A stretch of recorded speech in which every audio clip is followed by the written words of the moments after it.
Bucs fans, welcome to the aftermath. I hope you're all doing well after that shitstorm of a game that we just had. The Dallas Cowboys beat your Tampa Bay Buccaneers 26-24. Buccaneers had an opportunity to try and win the game. And then Rachaad White handed the ball off to the opposition, and that is all they wrote. And we'll get into that a little bit more. AJ Turnip will not be with us. He's busy, unfortunately, but we do have the man, the myth, the legend, the guy from the Frozen podcast. It is Louis. Louis, welcome to the show, brother. How are you doing? What's going on, guys? What do you hear? What do you say? I am doing good. Can't wait for the holidays to be over. I'll tell you that, because Santa Claus owes me a lot of fucking money. Usually he owes me a lot of money this time of the year, but I haven't gotten any of it back. I just keep getting IOU. Or just general money. I just get hustled by Santa Claus every year. He takes my credit. Gotta love him. Gotta love him. But now I'm doing great, man. I don't know how cold it is by where you're at, but it was fucking cold today, man. I'll tell you that. I think we're not too far from each other in the sense of like where our colds are, but I think your cold is good than mine. 9 degrees to wake up today. I work in degree C, so I don't know Fahrenheit. So okay. So we get about -2 quite often. All right, yeah, that's pretty cold, man. That's cold. So between -2 and 10, somewhere in that ballpark. Some days that like you get some days that aren't too bad, some days that are worse. So yeah, man. And over here in Mass too, like it's very like cloudy every day in the winter. You really get some sunshine, but I'll tell you one thing, man. I'm glad today's over. Well, New England, we literally live in the new version of my own country. So yeah. Another thing that's cloudy and gray. This fucking Tampa Bay Buccaneers team. We have a lot to cover. We have a lot to talk about. There's some things I'm going to say that I have to get off my chest, but Coach, take it away. Well, the big question I got for everyone is, should you call the timeout or shouldn't you call the timeout at the end of the first half? Now, I've got a very different opinion on this to a lot of other people, so I'm going to go into that in a minute. But Louis, what about you? Do you feel like you call a timeout on that? No, just because the offense is firing on they're actually firing on all cylinders. You kind of knew you were going to get points out of that, and you knew you were going to get the ball back at the half, which I'm a fan of the Bucs receiving the ball back at the half. I like the defense to get tested early, because it really sets the tone for the game. But no, if I'm Todd Bowles, I think that was a huge mistake he made.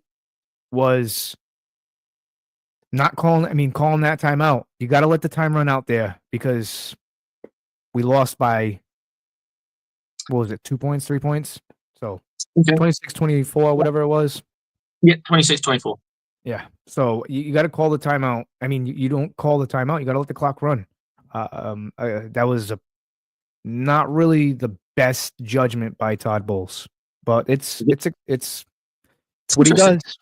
Yeah, I disagree. And I'll tell you why. I wholeheartedly disagree. Your team has scored 1 touchdown for the whole half. You need to fucking score more than burn down time. You need to fucking score. The only thing that matters in this game right now is scoring. So you call that timeout, you get your team together, you refocus them and go, guys, this is what's at stake. You are about to fucking score. These are the 4 plays that we're going to run. Play 1, play 2, play 3, play 4. We're going full fucking speed. Let's go. Fuck the TV timeout. Let's go and get this fucking bitch in. Yes, unfortunately, they get it in on the first one. That was the problem. I probably would have checked to a run play to begin with, then gone into a play action, and then had 2 passes. I agree with that. Yeah, that's just me, and that's the only reason I've done it. I've seen it done with my own team. It's always something you use as a way to like collectively get your team. You also got to remember they march down the field, but they're also tired. Oh yeah. Yes, it lets them off the defense off the hook. I completely agree with that. And I think this is why I always say this is such a beautiful game. Is there was no right answer for that. There's just your answer, and there's my answer. There's Todd Bowles' answer, because none of them are wrong because they all have merit. Yeah. Everything you said was right. Everything that I'm saying is also right. It Yeah. depends on what you want out of the game in that moment, right? And in that Mhm. moment, you wanted to take time off the clock. That's what you wanted to do. I wanted to score. That was the only thing that was mattering to me. You were seeing maybe a little bit more foresighted. I was more thinking in the present, right? Yeah. And that's the only difference. And I think that's what the beauty of this game is you can have these differences in opinions, and nobody's technically wrong, and everybody's technically right. It's just hindsight kind of changes some of those things. Because in hindsight, you could argue you are right. Yeah. I mean, for me, I agree with what you were saying. Like they should have ran the football, the play action. I agree with that. Again, in my opinion, like I said, I wouldn't have called that timeout just because I have full confidence in Baker and the offense. But I get what you're saying. Kind of regroup the guys, and hey, we got to score. You're absolutely right. For me, though, like I said, I don't want to see my defense back out on that football field. I really don't. Not I want to see Mhm. them come back out And, there and you're right, and after the rightfully half. so. They scored points off it, so Yeah, you're not wrong at yeah, all. I think maybe sometimes Coach Foles has a little bit too much faith in his defense, yeah. even when it has been wavering. Defense did get better in the game later on in the game, and it was the offense that kind of sputtered a little bit. And I think that was kind of the story of the game. The offense started to get going in the second. They scored 2 touchdowns, and then they kind of sputter a little bit in the third, and then they kind of come to life again in the fourth because the game is on the line. Did they Um, really come to life though in the fourth? I mean, that I was mean, tough, man. it was a tough game in the sense of you got to remember the occasion. You're in Jerry World. They're not a bad team. They're just not a great team. They are a team with a losing record, but they're not that far behind us. They No. do have talent on their team. And we should have done it. In theory, we should have done a number on them, but we didn't. And we do. I think the dude has said this many, many times is that we do have a habit of playing up and down to our competition level. When we respect somebody, we put in the work and we grind out wins. When we don't play against somebody, we grind out a win in the sense of, oh shit, we got to turn up because this team is not what we expected. Yeah. I actually wanted to say something about that. Um, as Buck fans, I think this was a good, humbling loss. And I say that because for I like this. too many weeks I've heard this. A team coming in, we did it with the Broncos. We did it with a few other teams that we lost to. We did it with the Falcons, who now, like, we'll get to them a little bit later on. Cool. But, now you lost to the Cowboys. And the problem is with this team and us as fans as well. I will say this. It's almost like we are entitled. Like we feel entitled. Oh, the Cowboys, the Cowgirls, they're coming in. We're gonna win this game. Including myself. You know, uh, I always believe that we're going to win every game. yeah, I'm a but deluded Buccaneers fan. That's fine, but I also live in that the real world, and this isn't going to be. None of these games are going to be easy. Even the shittest team in football is going to yeah, present problems. like for me, I just think that Dallas's defense is very impressive. I'll tell you what, and I'm a little disappointed in some of our players. Um, Star players need to step up big Mm-hmm. time. And Mike Evans, a lot of people are afraid to call him out because of the aura. And I love Mike Evans. I respect the hell out of Mike Evans, but I need to see more out of him. I do. Mm-hmm. He's the guy. You know what I'm saying? He's not been playing well down the stretch. He hasn't been as good for sure. Yeah. I see a guy like CeeDee Lamb, who my co-host Jamie will vouch for this.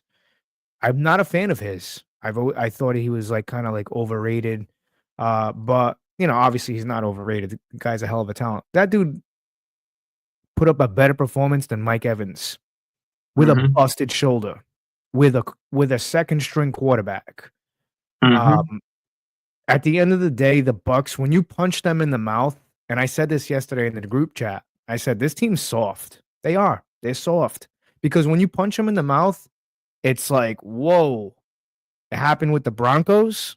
The Broncos came out swinging right away. They punched them right in the mouth, and then we had no answer. The Dallas Cowboys. I can agree to that, but I also say this team's got a mental resilience. So I think they're mentally tough, but they're not physically tough. Yes. And I see it on the defense. I mean, well, not on the defense. I think that's the best way. I think the defense is the best way to describe it because I think they can take out. They're one of those teams. We're one of those teams that will take the knockout blows and still believe that we've got a chance of coming back, but we can kind of just. We'll quite happily take the punches. Yeah, and we can't do that. That's the biggest problem. Like they don't know how to counter back. That's why this team doesn't have a guy. I mean, outside of Bucky Irvin, but you can't keep relying on Bucky Irvin. You're gonna get him hurt. You know, and I've seen I've said this 100 times. Teams that only rely on running backs to win games will do nothing in the playoffs. Yeah. You need to have a passing attack, and it needs to be dynamic enough that you can get to certain. Now, I'm liking the resurgence, the rookie billing of Jalen McMillan building more. Like in the last few weeks, I'm seeing more and more of him. Yeah, I believe it was him who had the touchdown snagged out of his hands. Yes, was it him? Yeah. That's unfortunate. It's a rookie mistake. It's probably. I mean, you can really look at it. The ball was underthrown. He had to slow down. Like he pushed off. He had full on pushed off and had the separation. The problem was he had to slow down and allow that DB to catch up. And unfortunately, he just didn't hang on to the ball. It happens. I'm not angry about it. It's a football play. It's a great fucking play by them. And it's I'll the bet same. He'll never do that again, though. I'll bet you he learned. He learned. Lesson learned. When you got a ball, hold the fuck onto it with dear life because someone will rip it out if they can. Yep. Because that doesn't really happen that much in college. No. I can't even remember the last time I've really seen that like that. I was like, oh shit, touchdown. And then I'm like, had a couple in his career so far, but there's not many. I've seen the Buccaneers do it now and again, but it's usually they both go up in the air for the ball, and one of them ends up coming down with it. Yeah, not like on the ground like that. Yeah, like that was again. I thought that was a touchdown. I'm like, ooh, what a fucking strike! I cheered. Yeah, I did too. Believe me, I was like, yeah, what the fuck? What the fuck? Yeah, because it came at the worst time. I need to see the replay. Yeah, it came at the worst time. They were driving, and at that point, I said in the group chat, I said, Baker is being way too aggressive. Pushing the ball down the field like that, like I get you need a score. I get that, but let's play. But we're not desperate for a score. Yes, exactly. Like it was we the need third a score, quarter. but we're not desperate. We need to calm it down. Yeah, it was it's tough because like I've seen a lot of great things with Baker and I've seen a lot of inconsistencies with Baker, but I'm not taking nothing away from him. He had a tough game. That Dallas Cowboys defense, that guy's our quarterback. I don't care what anyone said. That Dallas Cowboys defense, you would think that they were the ones trying to lock up a playoff spot, and they came to play. They got eliminated from the playoffs straight after the win. That's exactly. They were eliminated before the game started. Exactly. They got the news. They didn't play like it, and you'd think a team like that would roll the fuck over. Yeah, and they didn't. You think because of the egos and all that stuff, you think CD Lamb could have easily been like, you know what, my shoulder's fucked up. I'm going to book Kankin, and I'm fucking. I'm mentally checked out. I'm out of here. And it wasn't even like that. They came to play and they punched us right in the mouth. So if you guys want to know how to beat the Buccaneers, all you got to do is punch us in the mouth, and that's it. And it's again, but you know what the problem is, Coach, is that when I say this team's soft, it's because they don't have their tough guy there, and that tough guy is Chris Godwin, because that dude takes hits. Another guy that wasn't there, who's a big part of the offense success, keeping drives alive, keeping us in it, a guy, Cade Otton, another tough guy. Takes the licks. Yeah. So when you have guys like Godwin and Cade and Bucky, that's a physical offense, and that will take its toll on the defense. But right now, this offense is soft, man. You know, and Sterling Shepard, I keep saying this, you can tell how the game's going to go just by the first drive from the Tampa Bay Bucs. You get that feeling. When I seen Sterling Shepard drop that ball, and it was here between the numbers, like, I was like, that's not a good sign of things to come. You know, because Mike made a beautiful catch. And I was like, all right, here we go. And then the offense just kept on stalling. And a question that I have too is, I love Rachaad White. I love what he does. Yeah. But why was Bucky not in there? And let's transition into that, Coach. Why was Bucky not in the game? He's clearly our number one. Am I wrong? I think the only thing you could say, and this is the only thing that I would say Rashad White is better than him at, is the passing game. Yeah, He's got way more yards in the passing game than. So I take that back because they were bringing the house too, and Rashad is a better at picking up the blitz than Bucky. But at the same time, it kind of I suppose it's one of those where you look at it and go, it didn't feel like it was a design play to go to Rashad though. It felt like it was a play that was supposed to go to someone else and he dumped it off to Rashad. But then he's used Rashad as a dump off loads of times and got yards out of it. So I don't quite know. That's the only logical reason, because otherwise, Bucky should have been in there, but 100%. Now, Bucky's shown himself to be very capable of being able to receive the football, because in total scrimmage yards, he's got over 1,000 yards. So he is more than capable of doing those things. But I think that's where Rashad White has the edge. Yeah. He is the better pass catcher of the ball at the moment. Obviously, you've got a rookie. There's a lot of routes. There's a lot of timing. He's had more time to develop with Baker Mayfield. So there could be some things in that sense. But yeah, I could understand why people would ask that question, because it's a jet. Why wouldn't you have your best dog out there? Yeah, I mean, for a game again, Bucky's the number one guy, and I said early on in the season, I'm like, hey, let's take it easy with this guy. Like, he's just a rookie, and he's really fucking came on. He's really, really came on, and he's shown to be a very physical running back. Him and Sean Tucker and Rashad White. It's a great three-headed monster. I love it. But that fumble at the end of the game, for me, that's just a big fucking no-no. Like, I mean, it is. You know when I knew that the game was done? The interception prior. The one that was just got ripped out. I was like, that is such a Buccaneers fucking play. Yeah. Trying to win the game, trying to claw back into the game, and then boom, over. Yeah, but it was the same feeling, because obviously, time's elapsed and stuff. I found the defense played so much better in the second half. Whatever Coach Bowles did in the second half, I give him credit for that. However, why the fuck did this not happen until why did it take till halftime to get these adjustments in? Yeah, it seems like. I honestly, I heard Coach Bowles talk about how he still has input on the offense. Like, it's no stranger. I'm a huge fan of Liam Cohen. I think what he's done with this team, this offense, is unbelievable. Now, I say this to say this. Rashad White fumbling the football, when I was watching him run, the ball was out. That's a fucking no-no. Like, you're running the ball, you're not holding, you're stretching it out. He didn't put that ball away, did he? He had that ball was in his way. And this is starting. Ball security was fucking awful. Yeah. Was it a third down, or was it? No, I don't think it was. It was the first play of. It was the very first play. You need to get every single yard. And I always say this. Sometimes it's just better to get down on the dirt. Yeah. Especially on first down, it don't fucking matter. You physically cannot. I don't give a fuck if someone turned around to me and said, "Coach Slick, every time your guys get the ball, they just fall to the dirt." Okay. Well, they're pussies, but they're not going to fumble the ball. Yeah. That's it. I mean, if they think someone's going to touch them, Peyton Manning used to. I'm not saying running backs should do this, but Peyton Manning, the moment he saw a blitz come in and he knew he was going to get hit, what did he do? He just went down on purpose. He just went, "Fuck this." Just got. Tom Brady used to do it. As soon as they knew they were going to get fucking their head ripped off, they didn't try and fucking be tough in the pocket, because they knew there was no chance. They knew they were going to. A car's going to hit you. You better as well just get into the fucking brace position and hope for the fucking best. Randy Moss used to do it all the time. Randy Moss didn't like to get hit. He wouldn't drop down, but he would just run right out of bounds. And it's a smart play. You know what I'm saying? But with Rashad, or just dive at their feet. Yeah. Dive at their feet with the ball tucked in. You'll get what you get.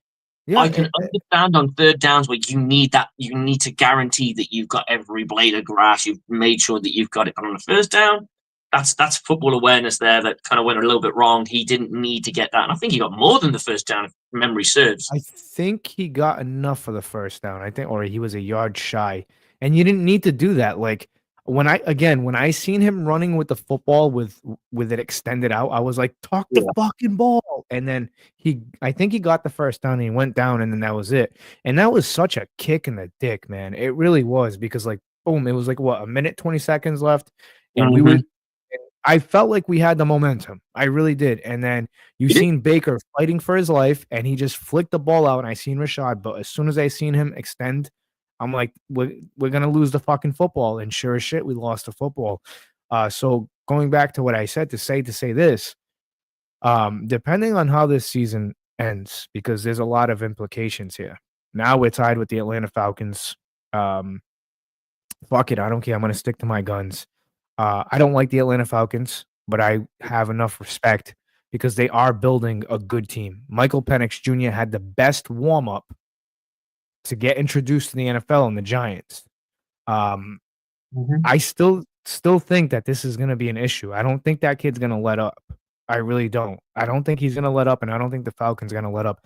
They're going to play the Commanders, and I believe we're playing the Panthers. The Panthers usually give us a hard time. The Bucs have to be perfect against the Panthers and the Saints. They just have. There's no more. Oh, maybe we can drop one more. Maybe we can.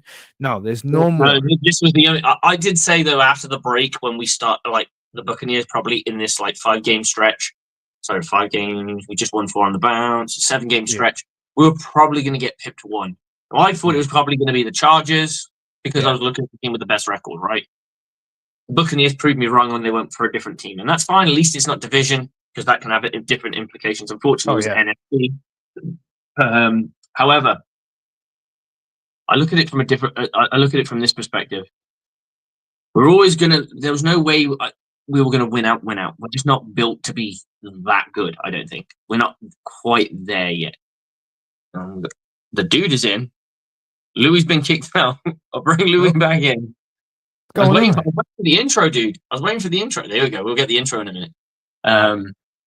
But to put it as the way I look at it is, we were always going to lose one game in this long stretch of games because we won 4 on a bounce. We win 2 more.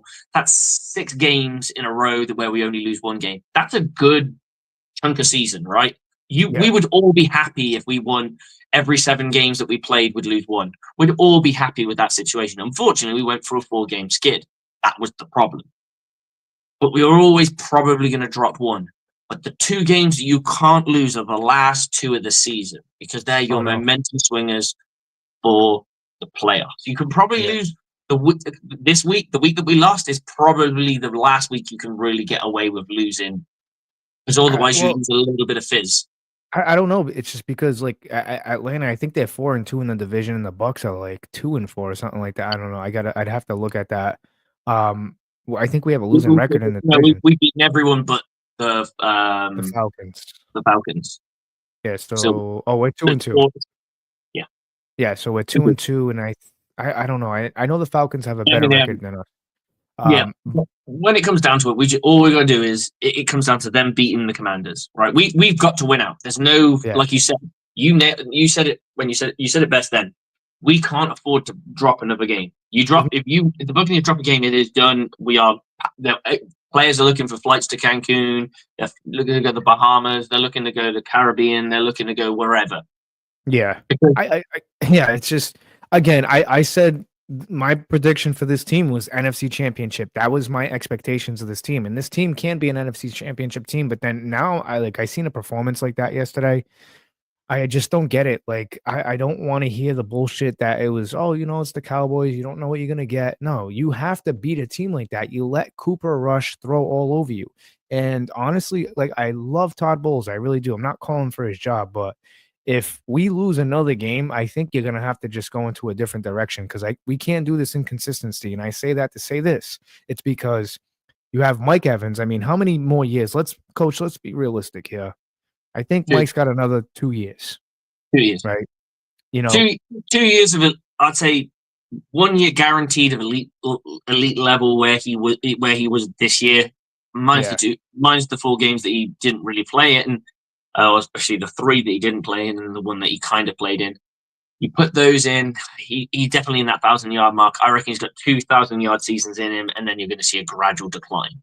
Yeah. Because And unfortunately then for Mike Evans, what he does requires a lot of springiness in the hamstrings. And we know that his hamstrings are taking a beating over the course of his career. His route is basically that fucking way very fast. yeah, And he is a perceptibly fast guy. He's got very long stride, and that's probably where the hamstring problems come in. yeah. Um, He's had the hamstrings ever since the beginning too of his career. He's battled those, and they've been tricky. But I mean, like I said, I think Evans has another good year next year and the year after that. And then let's face facts, like, he's going to be what, 32, 33. for a wide receiver that can't play, and he doesn't, let's be honest. I love Mike Evans to pieces. I know what his limitations are. I've already said to a lot of people. A lot of people don't like Mike Evans because he's not that flashy route tree, crisp Yeah. route runner, right? He's not Chris Godwin. A lot of people, I've heard Bucs fans say the better receiver is Chris Godwin because of the route tree. And I say, you're looking at it from a route tree point of view. I look at it from what a player can do and what Mike Evans does. And I've said this, and I will how hard because Mike Evans is one of my favorite players of all time for the Buccaneers. Same here. Right? Mike Evans is the greatest in the history of the NFL at what he does. Yeah. That deceptive. Maybe Randy Moss is in that same ballpark. Jerry Rice, yes, he was great, but he did a number of different things. But what Mike Evans does, no one else can touch it. So I can't remember who coined this phrase, and I loved it. It nails the greatest red zone threat since Randy Moss of all time. I've heard that a few times. Randy Moss is considered the greatest red zone threats of all fucking time. Yeah, I mean, you're second to one of the greatest wide receivers of all time. That's special. Yeah, and this year again, like I said, going back to what I said, if we lose another game, I see in the comments, Kevin, he's always open no matter how covered he is. Well, he was open, he took a shot, and he just wasn't the same after that. You saw that hit, right? That he took. I think it was on the crossing route. Yeah, he took a good shot, man. He had the ball in his hands. Fucking amazing play though. The defense read that so fucking well. Like fair play. He had no chance to catch that ball. Yeah, and again, he just touched his hands and they went bang and it went straight out. I mean, from a defensive guy, you were sat there going, "Whoo, that was nice." Like I said, with Kevin saying that he's always open no matter how covered he is, that's not true. I love Mike Evans. Mike Evans gets covered because he's usually double covered. Yeah, exactly. They usually have a bracket on him. Jameis Winston found that out the hard way many, many times because he used to say the same thing. Mike Evans is always open. No, he's not because he threw 30 picks. You know what I'm saying? Yeah, double, triple coverage. Don't get me wrong. Mike Evans will, like I said, Mike Evans is a deceptively fast runner of the ball. Oh, for his height, yeah. He should never be able to beat people in coverage because he isn't very particularly fast. Yeah. Sorry, let me rephrase. He's got great long speed. He's got awful quickness. His quickness isn't that great. He's not shifty. He is straight line, stride, body. Yeah. Go up, throw it up, and go get it. Absolutely. I think the only player that I would say is a poor man's Mike Evans is a DK Metcalf. Yeah. He's fast and quick. I completely agree with that. Absolutely. Yeah. He's just a long strider and knows how to get and that's where the hamstring wear comes in. When you're striding down the field so many times in a game, when you are literally the long ball threat. Yeah, and you see him. You see him like after those long strides, a couple of those. What do you see Mike going? Jogging back to the sidelines because you can't continuously do that throughout a whole drive because again, he's gonna his hamstring's gonna get fucking blown out. Absolutely, and I think the Buccaneers know that. I think he could be used in a multitude of different ways, and I think Liam Cohen's exploiting that right now, is trying to find out because that's what for Liam Cohen, your job right now. Other than like winning football games, obviously, but from a development of your players is find a way to get Mike Evans more involved in the game in different position groupings. Yeah. So rather than just being hands, he's got for sure hands. And you know what I noticed that they've been going away. Not to cut you off, but I noticed they've been going away from those little quick slants that they run up with him, like to get like he's 5. Not a slant guy. He's not bad at it, but he's not a slant guy. He doesn't run a hard slant. I just don't. I think the problem is the league's kind of got him figured out a little bit because, like, we know, Baker's just going to throw the deep ball at him, and it's just like This is I where agree with you. this is where comebacks, hitches, and curls come in my opinion. Like Liam, I like Liam. I just want him to get more creative with a guy like Mike.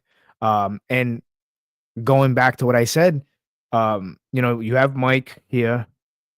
And what really kills me is that Levante David came back, and Levante David, as Jamie, my co-host on Around the NFL, likes to say, dude's like 33, 34 years old, and he's playing like he's got a rocket up his ass. It's just, people saying he's not that. People have been saying he's not that good at the moment. I'm like, okay, his coverage has been more suspect. His coverage has been a little bit more suspect, but his ability to get around the park and get around the field and do his job and make his tackles. I think people are focusing because we're becoming a poor tackling team, and we are not a good tackling team right now. When anybody whiffs, we automatically think, I think a dude's going to come in. We'll let him have his moment when it comes, but I'll wait for his music, because I'm not pausing. I'll shut the fuck up when his music hits. Yeah. But anytime you see anybody whiff now, you automatically think that they're a bad tackler. And I think when you see someone like a Levante David whiff on a tackle or get the wrong leverage, you go, well, he's lost a step. He hasn't. I think his coverage isn't as good, but if we're playing solid zone, and I'm trying to explain this to people, when you play zone coverage, you are responsible for an area of the field. That area gets bigger the more you blitz. And he also doesn't have a tag team partner there in the middle. Nope, he does not. I think the best thing to do is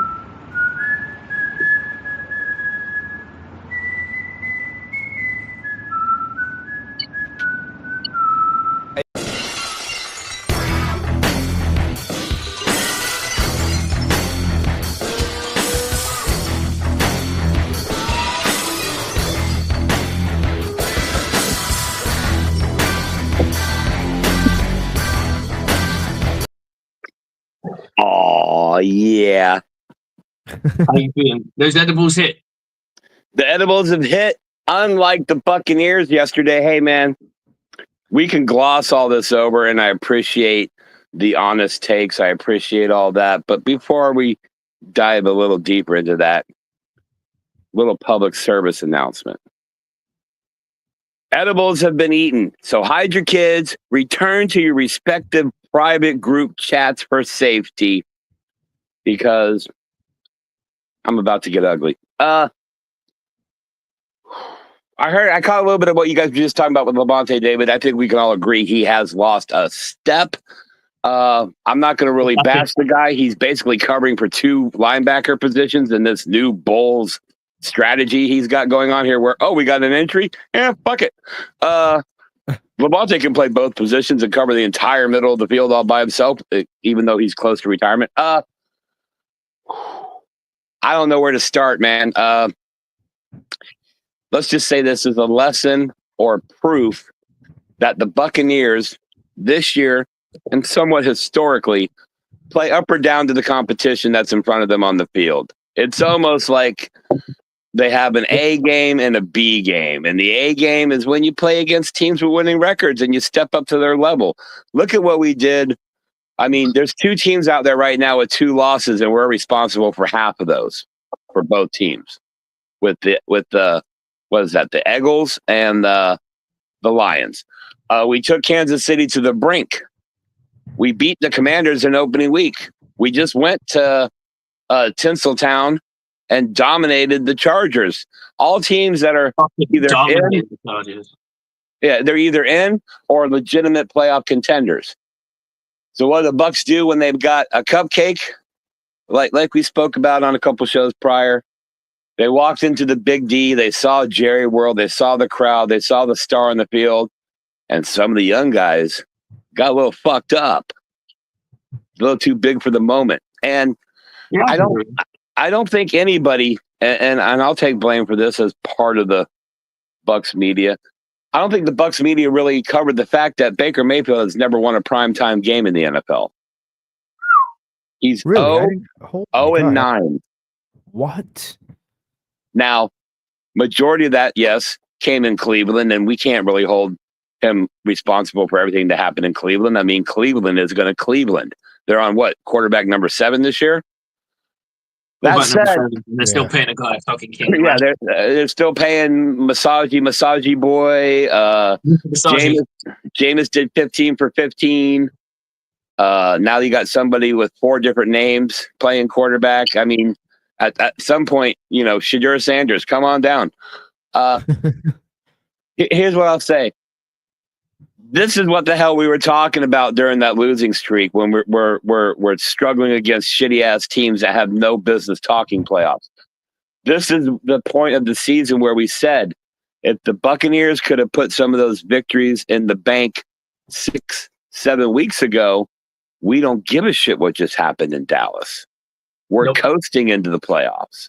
We're starting to look at potential matchups in the playoffs and scheming for that while we get some of our young guys reps these last 2 games against the lowly Saints and lowly Panthers. Yes, I love saying those.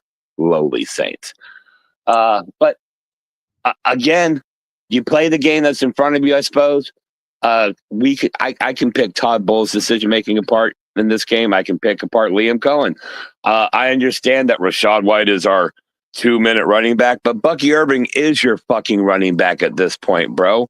And the fact that he wasn't out there when the game is on the line, it at least deserves a question why. Absolutely. And he was asked why, and he was very dismissive. And that's the part that pisses me off. You've got talent strewn throughout this roster. You talk about a change of culture. You talk about not letting these losses get away from you and keeping your eye on the prize. Yet when you make a mistake, and damn well, Todd, you made some mistakes yesterday, and you're questioned about it, instead of being forthright and going, you know what, I fucked up.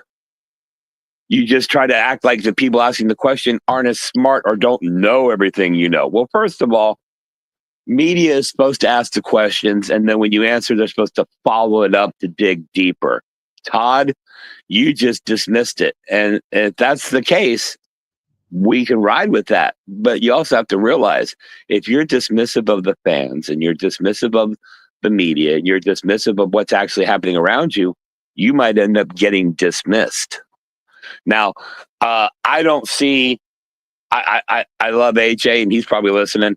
I don't see a world where they fire Todd Bowles this offseason. I just don't see it. Yeah. And the reason is,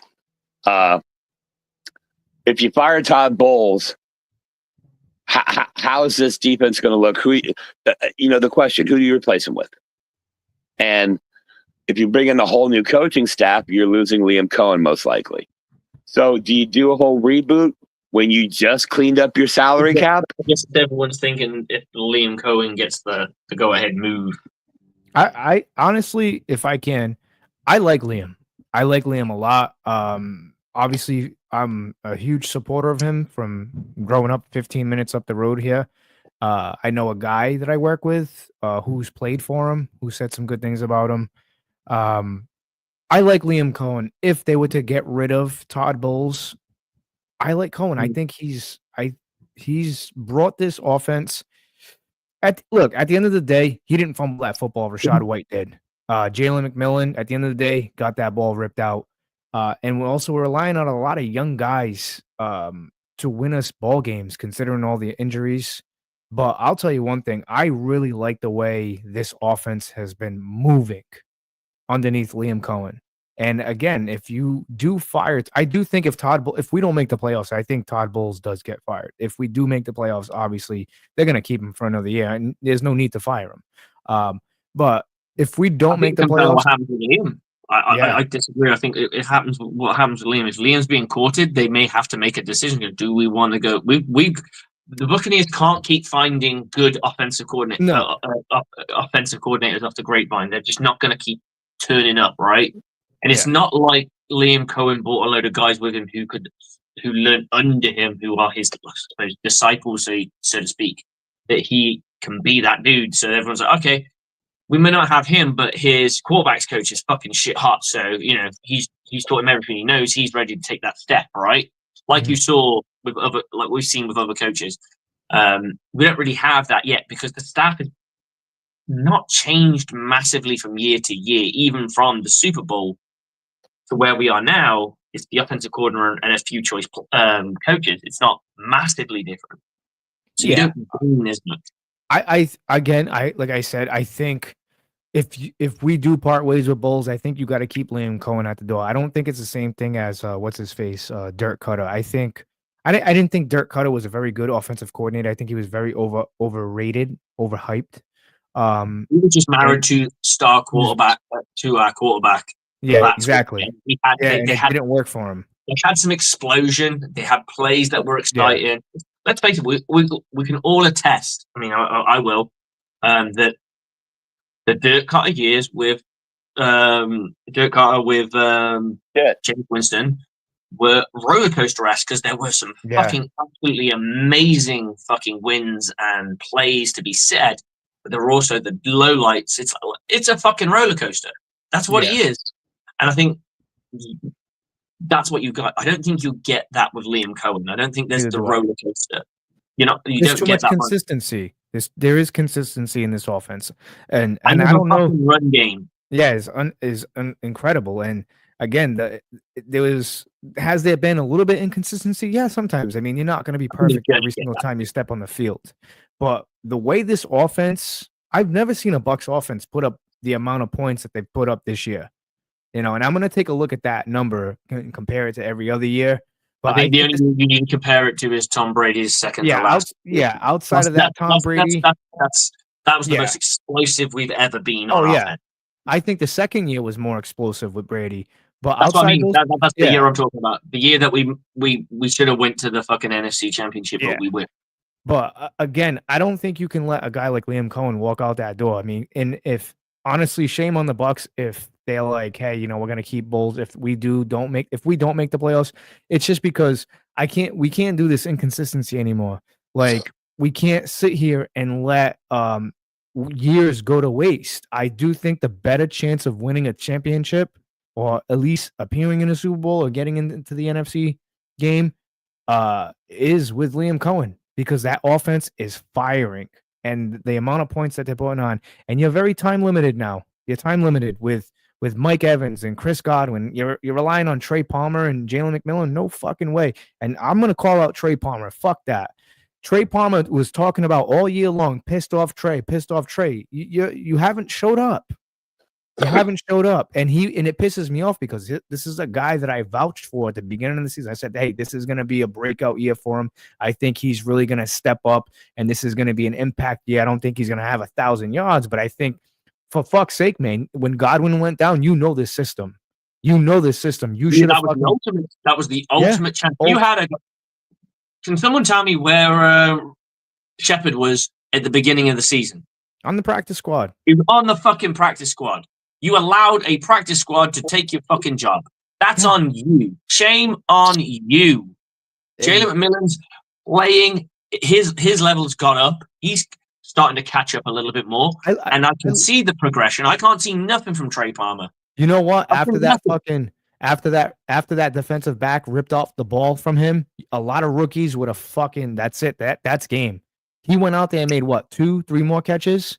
Some fucking good catches at that. He didn't let it break. He's a good player, and I think that the future is great with him. Trey Palmer. I think Trey Palmer's mentally fucking weak. Yeah, the pissed off Trey. If you're fucking worrying about what that you're not that guy, or no one's going to hand you the fucking keys to a franchise. You're not Chris Godwin. You're not Mike Evans. Yeah, you have got to take the gold opportunity. You've got a fucking wide receivers out. You play the same kind of game as him. We brought you in to be that kind of guy, that kind of shit. Yes. Like, this was your chance. And then you let Hay Darton and fucking Russell Shepard take the fucking job from you and allow a rookie to just outgain you. Trust me, ain't if you're open, you're going to get the ball. No, ain't no doubt about that. No one's looking and going, no, I ain't going to pass to him. Yeah. He looks to the guy who's fucking open. That's how this game works. And again, Trey Palmer really pissed me off. Like, he pissed me off. I don't want to hear about pissed off Trey anymore. Where did you hear that? Where did that sound? Wait a minute. You mean if a wide receiver or a player wakes up every game day morning saying he's pissed off, that's not good enough to prepare for the game? Oh, I don't. According to him, yeah. Trey, you put a lot of emphasis on your social media. I'm thinking maybe hit the film room. I'm thinking maybe hit the jugs machine instead of getting on Twitter. That said, I want to go back to the NFC Championship game that we almost with the Rams, right? Yeah. Why did we lose that game? We're not talking about that. Goals, miscommunication, supposedly. Okay. And after we lost that game, what defensive back did we not re-sign in free agency? That would be Jordan Whitehead. Oh, Jordan Whitehead. Yeah, that's right. So basically, Bowles put the target on Jordan Whitehead that he blew that fucking coverage. So, with that said, we've got the anger or animosity towards Bowles isn't a one game or one season exclusive thing. Ever since he's taken over, we can't break double-digit wins in a regular season. We've been benefited by the grace of God to be able to win a division with 9 or 8 wins. Any other division with 9 or 8 wins in that period of time. No, that's fair. That's fair. Okay, yeah. So with that said, we're in a shitty division. If Todd Bowles was any other division, he would not be winning. He would have been fired. For sure. Well, maybe not fired, but he would not be winning division championships for sure. We wouldn't be talking about division championships or playoffs. And let's be honest. Do you think Andy Reid and the Chiefs would be happy if they won their division with 9 wins? Probably not, no. Okay. How about the Bills? Well, the Bills would be happy with anything, let's be honest. Oh, yeah. My point here is Bowles, in my opinion, is one of the top 4 defensive coordinators in the league. Hard stop. But being a head coach takes way more than that. There's a lot more involved. The game time, in-game decision-making. When to take a timeout. You're going to tell me you tried to justify that timeout before halftime, Bowles? You really tried to justify that instead of just eating it and going, "That I made a mistake"? And that's my problem. I agree with the timeout. That's just my opinion, though. Well, no, and that's fine. But I guess what I'm saying is it's not like that's the only time we've questioned Todd Bowles. No. There's plenty of shit. Right, and that's what I'm saying. The arguments we see online, they're linear in the fact that they only focus on that moment. My issue with this coach is a long-standing thing here. It's a pattern. It's every year. Every time we get in a pressure situation, he seems to do the weirdest shit. Yesterday, we didn't go for it on 4th and 1, but we went for it on 4th and 3. The field position was pretty similar. So I guess I don't understand what your identity is as a team. Yeah, I said this. We don't have an identity. You hit that right on the head, and that's why nobody's afraid of us. Because everybody's like, well, we hear the talking, but we don't see, like, again, prime time. This was a perfect prime example of how the Buccaneers should have went out there. They should have, in all reality, they should have won this game. They should have dominated this game. I would have been happy even if that fumble didn't happen and Baker came back and they kicked the field goal. At least it backs up everything I said. But the problem is now you have an inconsistent team that's fucking, are we going to make the playoffs? And then, hate to say it, but Michael Penix, I mean, he had, like we said earlier, he had a perfect warm-up, a perfect welcome to the NFL. And I think that I'll get spoiled, though. I'm not too worried about that. I'm not, but I am curious to see him up against. I am going to be paying. They're still going to have the rookie growing pains. Yeah, but what I'm saying, Coach, is what do we always talk about? Momentum. And right now, that locker room feels good. They feel good, and that's the perfect team to do it to, the Giants. But and now I'm interested to see this dude play up against Jaden Daniels, who I don't think there's an argument, rookie of the year. I'm curious to see how that plays out. And the Falcons are going to be lucky because one thing is there's really no film against Penix, and it's a lot can happen. But I'm going to tell you one thing right now. If the Falcons don't lose and the Bucs lose, man, you got to make a change. It's going to start with the coach. And if it's me, I'm going to promote Liam Cohen and have him bring his boys in, and you got to find somebody to run that defense. You got to bring in a defensive coordinator, because I think the strong point of this team, when I think of Tampa Bay Buccaneer football, I think defense. Not anymore. The past couple of seasons, it's been strictly offense, and you got to capitalize on the pieces you have around you. You have a great running game, and honestly, I hate to say this, but I get everybody wants to save that first pick in the first round, but your defense fucking sucks. The defense, I'm sorry, I don't want to hear it anymore. About like we don't have time to go out there and draft an edge rusher. We can't do it. You need to get somebody that's we don't proven. time to develop any. You don't have time. We did this. You said the window's short, and I agree. Yeah, the window is short. You need to go and get a fucking stud or somebody who's got that talent, but isn't elite. But he can, by adding him to your team. Fuck it. I'm saying make a fucking trade. Let's be honest, we're not the worst in pressure. Yeah, I say make a big fucking trade this offseason. And the only way you're going to fix this defense, look, the corners we have, they're not bad. But the problem is they're being hung out to dry by this fucking weak pass rush. I'm sorry, Yaya Diaby, you had 2 years. The second year, I haven't seen anything. You missed a sack. Joe Tryon-Shoyinka, you had 4 years. The great Joe Tryon-Shoyinka, fuck that. All gas, no brakes. You had 4 years. You've showed me nothing. Logan Hall, is he good? Is he bad? But I'm going to say it right now. This team needs to trade that first pick in the draft. You don't need an offensive line. The offensive line's intact. Your offense is good.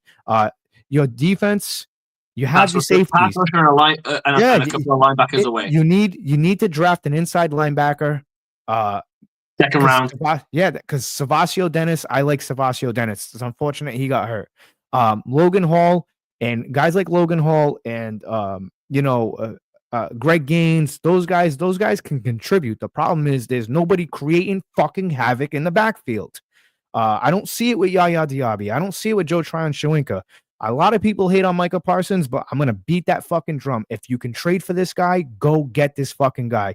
He had a half a sack last night. But what was something that you saw?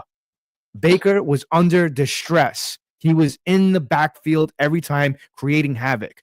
I think a guy like that, a plug-and-play guy like that, coming into Tampa, I think you see a better version of Yaya Diaby. And you'd get him, and I don't know what his number is next year. I still think he's on a rookie deal.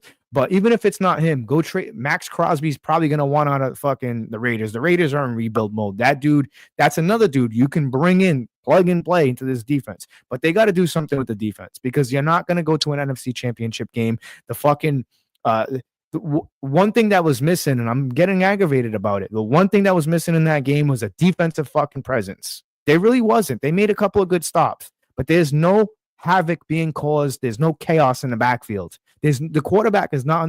How the fuck does Cooper Rush beat us? Explain that. It's really simple. He's a West Coast quarterback that took care of the dink and dunk and exploited the zone defense. Crazy. If you're going to play zone, you have to 10 yards off the line of scrimmage, and Cooper Rush plays a very, very quick game. He's got a very fast release. This is why, and I've said this time and time. AJ's a huge fan of it.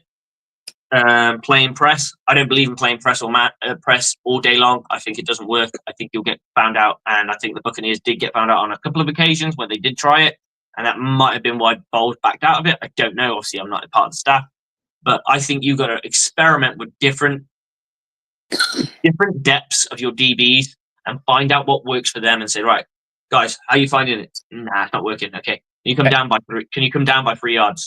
Okay, let's see. How's that looking? Fucking got him locked down. Boom, let's go. But find that magic sweet spot. It's just I'll refer to Chris Collinsworth in the broadcast last night, even though, like I've said before, he's a former Gator, so no love there. But he pointed out, and he did it with snark and sarcasm, as Cooper Rush is running up and down the field, dinking and dunking on the Bucs, looking like Joe Montana, that Todd Bowles and the Buccaneers have a penchant for playing zone. And we're not sure why they do it all the time. And the key to playing zone, and Slick, I know you know this, everybody else knows this. If you're going to play zone, you got to get to the quarterback. Yeah. You can't let him sit back there and go through all of his progressions. And with Cooper Rush, let's be 100% honest here. Kudos. Dude, you did exactly what your team asked you to do, and it worked. Now, with the acquiring a pass rusher, I'm pretty sure the Buccaneers are still going to be leery about a player with the mentality of a Parsons after the whole Antonio Brown incident. And I know that people don't like hearing that, but here's what I'll say about last night. Mm-hmm. Okay. With you're watching the post-game locker room with the Cowboys. We know Jerry Jones runs that team, right? Mm-hmm. All right, who's the first person he went up to when he got in the locker room? Cooper Rush. Micah Parsons. Oh, okay. Jerry ain't trading Micah Parsons, bro. It's not happening. Now, Max Crosby, does he want out of Las Vegas or something like that? I'm sure he wants to win, but if you listen to Max, very loyal dude, though. He's a very loyal guy. He's a very loyal guy. He's a recovering addict, so he knows about sticking with what brought him there and all that. Here's my issue. Yaya and all these guys, it's hard to become a consistent pass rusher when you're constantly being dropped into zone coverage. How many times did you see Micah Parsons in zone coverage last night, guys? He was just relentless as the quarterback. Okay. I saw multiple times that I saw Yaya Diaby in coverage. Yeah, this whole thing about dropping Vea back, last night it finally paid off. He got to make a tackle short of a first down, but we've seen Vea drop back in coverage 24 times this season, and you ask yourself why? Why are you letting a 400-pound dude try to play zone coverage when you can't get to the quarterback because the 400-pound dude's your best pass rusher? And that's not an opinion. Look at the stats. To be that dude that got hit, not to get off topic here, but how long do you think it took for him to get out of bed after that hit today? Because well, first of all, I think there should be a weight limit or weight minimum in the NFL. Like, dude, 150 pounds, bro, you need to go to the XFL or Canadian League. Dude, Vita Vea blew his ass up. You get fucked up. Yeah, Vita Vea fucking like my girlfriend was seeing that. She's like, her eyes lit up. She's like, holy fuck. I'm like, yeah, that dude just got fucking ran over by a Samoan fucking bulldozer. Absolutely. Like that. It was great to watch. But back to what we're talking about. Look, I don't care who it is. They just need to get somebody in here. They need to get somebody physical. They need to get a pass rusher. Yaya Diaby is never going to progress. He's never going to be. I think a lot of people want him to be like a Shaq Barrett. He kind of reminds me of like a Shaq Barrett a little bit, but he's never going to be anywhere near that.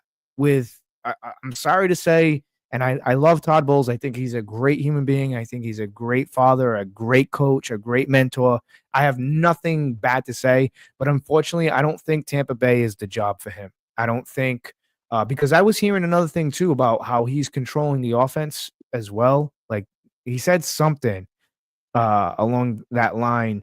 I'd have to look for all head coaches have a say in the offense, though. He shouldn't though. He shouldn't. Because it's not his forte. But all head coaches do, whether how much they want to exercise that. Like my team recently has just changed hands. I know I'm not on the NFL team, but our offensive coordinator has been the same offensive coordinator for 3 years now. So it'll be Dave Butler is an absolute dude. Doesn't believe in tight ends because he believes that England doesn't have any. We just have fat wide receivers, in his opinion. And he plays the spread, and he's very spread air raid, and he's an absolute fucking stud of a dude. He is an absolute scholar, and he was the acting head coach when we went to the national championship. Another guy has taken over because he does not want to be a head coach. No interest in that. His words was, "Fuck that shit. Fuck that responsibility. I don't need it." So our defensive coordinator stepped up and took the role, and he's like, I said to him, how much are you going to implement yourself into the offense? He went, in Butler's offense, fuck that. He can run that shit. I've got nothing to do with it. And it's just like, and I get there's a joke in there, but at the same time, he knows that guy knows his shit. He probably will recommend stuff. And it's more of a case of like, while I was watching film, coach, I saw this. Maybe we should try and exploit this. I don't think it's going to be like, you need to call these plays and you need to do that. Because if you're an offensive coordinator, at some point you're going to turn around. That's going to make you want to get out of there quicker than anything, right? Yeah. If you've got someone who maybe isn't the offensive-minded guy, and he's telling you how to run your system, or how to run your system, not recommending, but straight out telling you, you're going to take the first fucking job interview, and you're going to get the fuck out of Dodge as quickly as fucking possible. Like Dave Canales did. Well, how about the greatness that is Tony Dungy? Okay, what had to happen for him to be a Super Bowl winning coach? Yeah, he got himself married to a fucking superstar fucking quarterback. And he was told, you don't have much say in the offense. The offense is the offense. You're the defense. Yeah. And that was all Peyton Manning.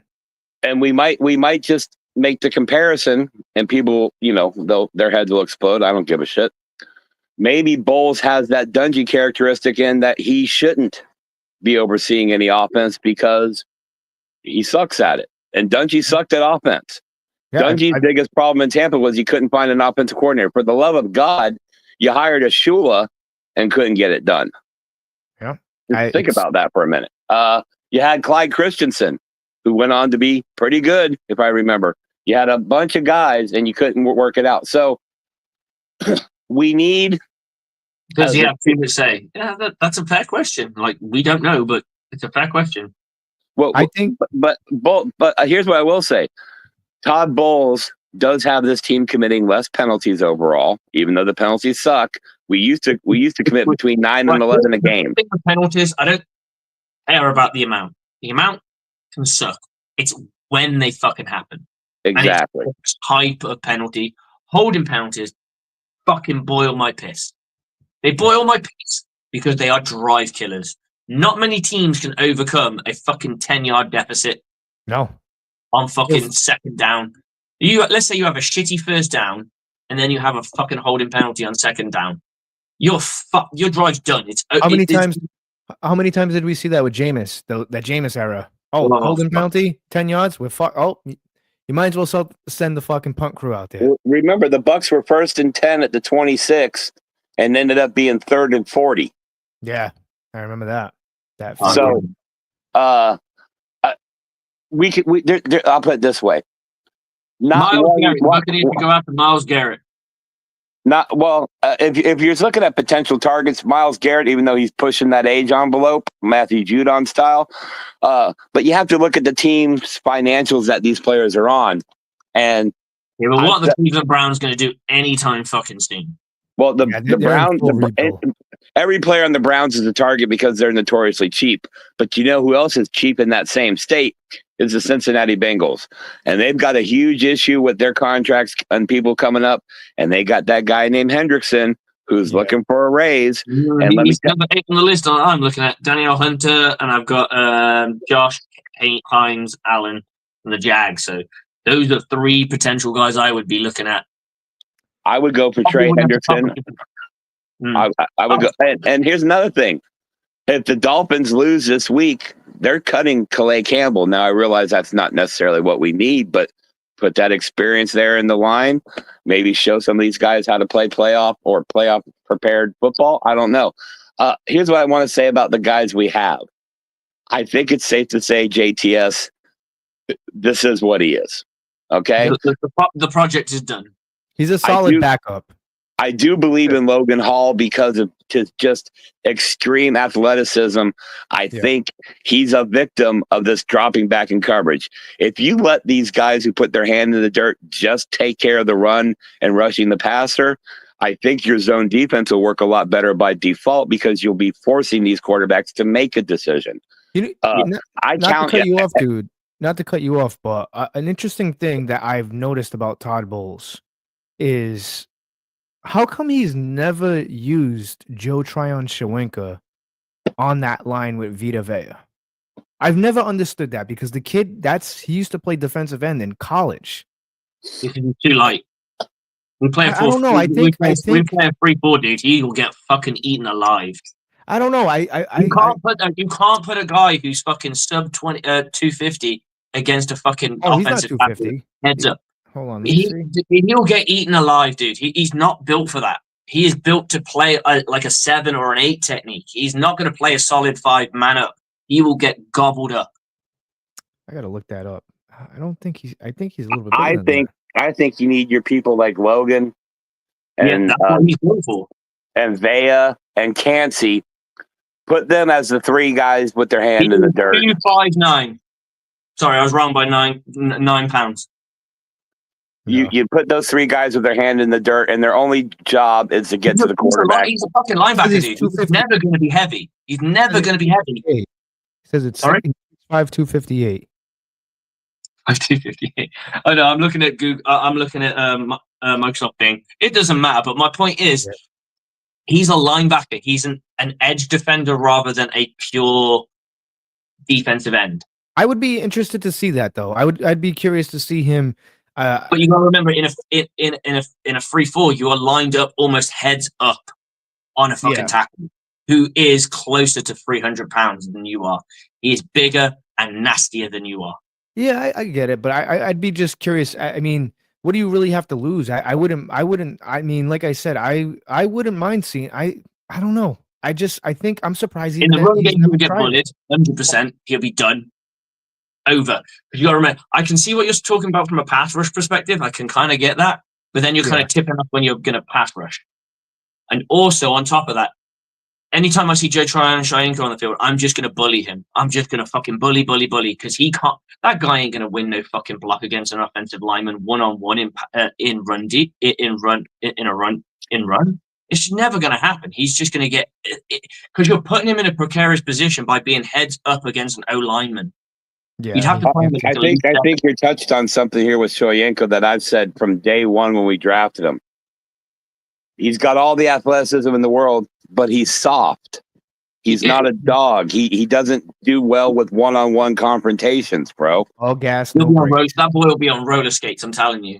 I mean, like I said, I can't see him coming back. I mean, I think he's a solid backup. I think he's a good rotational player. I wouldn't be surprised they spend some cheap money on him if he doesn't get. If he goes into free agency and no one touches him, I would not be surprised if he gets back on a vet min.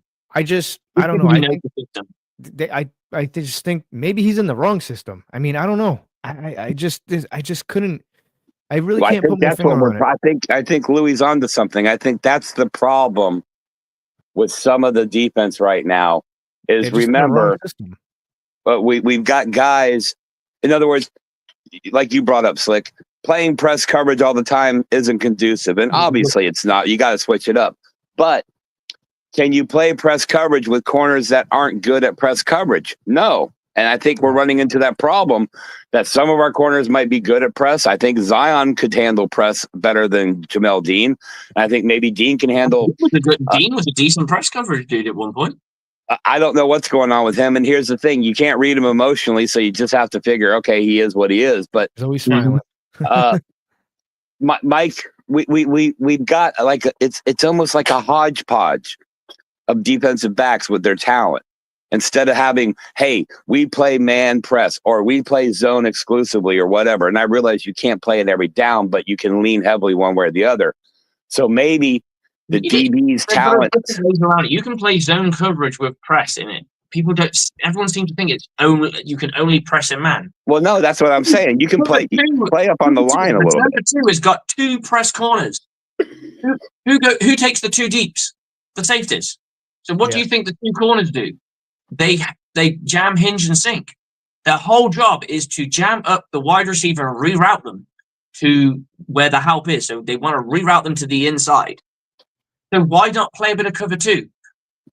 It's that simple. It's you don't always have to be like, oh, it's got to be press man, because people just seem to think press and man are the. It's like that kind of cookie. Well, no, they're not. Those aren't married exclusively. And I think when you're playing zone, you need to play. Bump and run is a coverage in zone. You can literally just bump and run. We don't do any of that shit. We just stand there at fucking 10 yards off on a guy who's got. Let's be honest, a very twitchy arm who can get the ball out. He's got. What was it they said in the broadcast? He's got the second fastest release in football. Guess what he's going to do all day? He ain't throwing no deep balls. He's going to throw everything fucking short until you come down on him, and then he might throw fucking deep. So what do? Play a little bit of press. You don't even have to play pure press. You can press. You can do soft press, man. You can do soft press zone. There are so many variations to press that people don't understand. And what we're doing, we're just standing off at fucking 10 yards, allowing these guys to get, and we can't coverage tackle to save our lives 90% of the time. We do it. We haven't done it as consistently as we've done in years past because the talent level has dropped off. This team isn't tackling like they did 2 years ago. 2 years ago, someone catches a ball in space, I'm telling you, they're on the fucking deck. Now, they're going to gain 2 yards min. Yeah, the defense, I don't care. I'll go ahead and say it, and I've been saying it all year. The defense is soft. I don't. I mean, there's no like nobody like when people come into town to play the Bucs, they look at the defense. They're like, hey, we got a shot. And going back to what I said, this team needs to be perfect because Dave Canales is coming back here. And in all reality, I mean, the Panthers have been playing better defense. They've been playing a lot better. I think Dave Canales has done a fantastic job with Baker. He doesn't get enough credit with Geno Smith, the resurgence, and what he's been doing with Bryce Young. I'm not saying that they're going to beat the Bucs, but this could easily get ugly. And then you have the New Orleans Saints. Again, that's a fucking heated rivalry.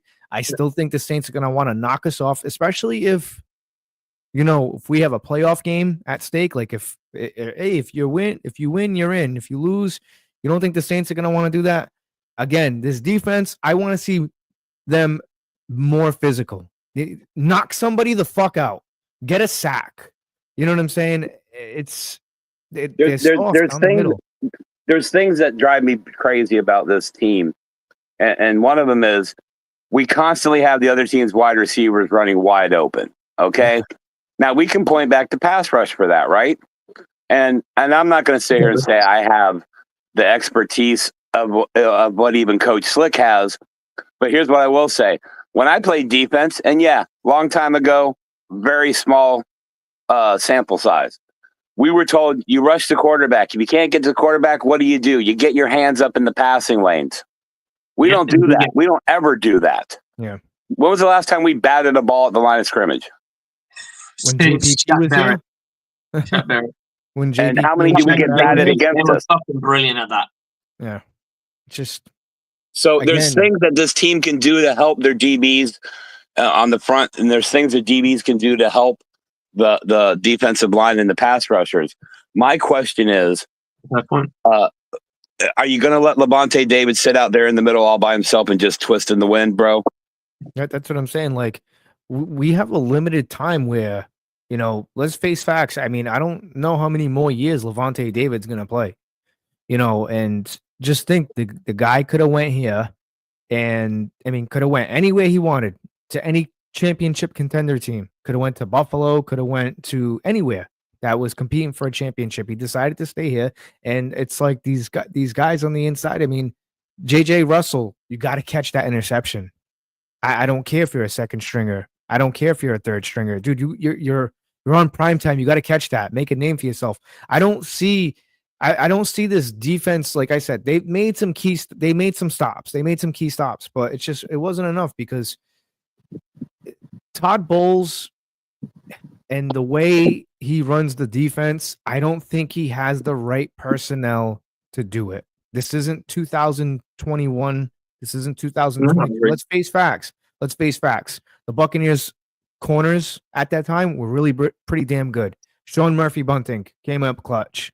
Carlton Davis, Jamel Dean. You had Jordan Whitehead. You had Antoine Winfield Jr. in his rookie year. You had Shaq Barrett. You had the guys. This year, we can tell he's desperate because Mike Edwards is coming back. I'm not going to completely shit on him because there are some injuries. But at the end of the day, I don't really want to see Tyke Smith fucking on a blitz every other fucking drive. No. These guys have to just stay back in coverage. Force Joe Tryon-Shoyinka to fucking create havoc. Force Yaya Diaby. Like, even Levante is kind of looking like Devin White sometimes, blitzing all the time. Like, and you can't afford to have Levante David blitz like that. You can't blitz your only guy who's fucking decent in that can cover. You can't do that. You got to, and I can understand why he brings Tyke on some of these blitzes, but it's just like it's not working. It's not working. And you know what? I love Tony Dungy. I do. I love Tony Dungy. But winning games 9-6, 9-3, and just always coming up short, it reminds me a lot of Todd Bowles. And that has nothing to do with race or anything like that, but it reminds me a lot of that. It reminds me a lot of, that era of the Buccaneers. Like, we were a great defense. But we could never win the big one. And then they brought in. You got this opportunistic fucking offense that's explosive. Yeah, and these guys have got a timetable. Like 2 years, you're gonna have Mike. Mike will not be on this. Yeah. Mike will probably be retired. And Godwin won't be the same. Godwin won't be the same because of those injuries. Godwin will be that senior guy who will be looking at his next 2 years. Yeah. Right? You know, and you've got to hope and pray that you've developed McMillan and Trey Palmer. But that's why I keep saying, guys, they don't have time to fucking go draft a pass rusher. You have time to develop an inside linebacker if Levante comes back, because I believe in Savasio Dennis. But you don't have time. Get pretty decent inside linebackers in the second round. The problem is who you're going to, and like Louis saying, if you draft an edge rusher, who the hell's going to groom him? Yeah. There's no leadership there. You don't have a JPP. You don't have a Shaq Barrett here. You don't have anybody. It's kind of like, Derek Brooks and Hardy Nickerson in that era. And then Derek Brooks kind of just fucking ran with the torch. And then all of a sudden, Derek Brooks on his last year retired and then passed the fucking torch to Levante David. You know what I'm saying? Like, there's tradition here. And again, I don't see anybody who can help develop a pass rusher. It's not going to be Todd Bowles. We don't have time for that. That's why I said you got to go fucking swing for the fences. And a lot of Buck fans are like, oh, we value that first and third round pick. Fuck that first and third round pick. You have to win a Super Bowl, because this team, if you don't compete now, if you're not competing for a Super Bowl, eventually Mike's going to fall off. Chris Godwin's not going to be the same. And the next thing you know, in 3 years from now, we'll be rebuilding again with no championship. And you could have easily just pulled the trigger on a fucking trade. I don't care if it's Parsons. I don't care if it's Crosby. You go fucking get somebody. And I don't care if you got to throw. Yeah, and I don't care if you got to throw in Rashad White into the trade. I really don't, because Sean Tucker, I feel like that may not sound like the popular thing to say, but you know what? You can go out and draft another running back. You have Sean Tucker. He's proven he can run the football. All right. And I don't feel like he gets enough carries. To be fair, if someone said to me, you could get a pass rusher that generates 8 sacks for Rashad, I'd fucking bite their hand off. Yeah, because we can get up running backs, right? Running backs aren't fucking hard to get up. No. Not only that, this draft coming up is really rich on edge, inside linebacker, and wait for it, running backs. There's a running back that can be had in the late third or fourth round that runs. This draft was like devoid of running backs, right? Well, no, in the top half of the draft, yeah, but in the middle rounds, dude, there's a kid from Arizona. There's a kid that's a fourth round pick, and he's the fucking dude. Like, well, there's another first round that was the guy, but there wasn't. That's my point. There's another one in this draft coming up from Arizona State, Cam Scatterbo. He runs like Allstott, but he's fast like Warwick Dunn. My point is, on Louis, piggybacking off of Louis, if you got to make a trade by getting rid of someone like Rashad while he still has value before he totally, shits the bed, I got no problem with that. But here's the issue. You need the first round pick because you need that 5th-year option. Those 5th-year options are huge for teams, especially ones like us coming out of salary cap problems.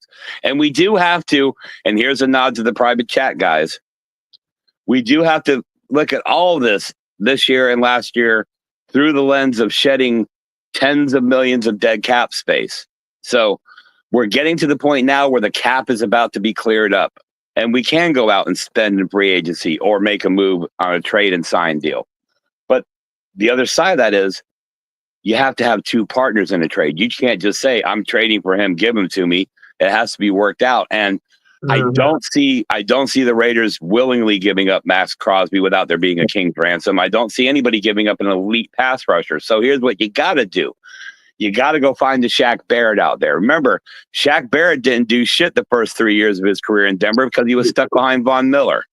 Yeah. So go find that guy who's behind the guy who is ready to explode like Shaq Barrett.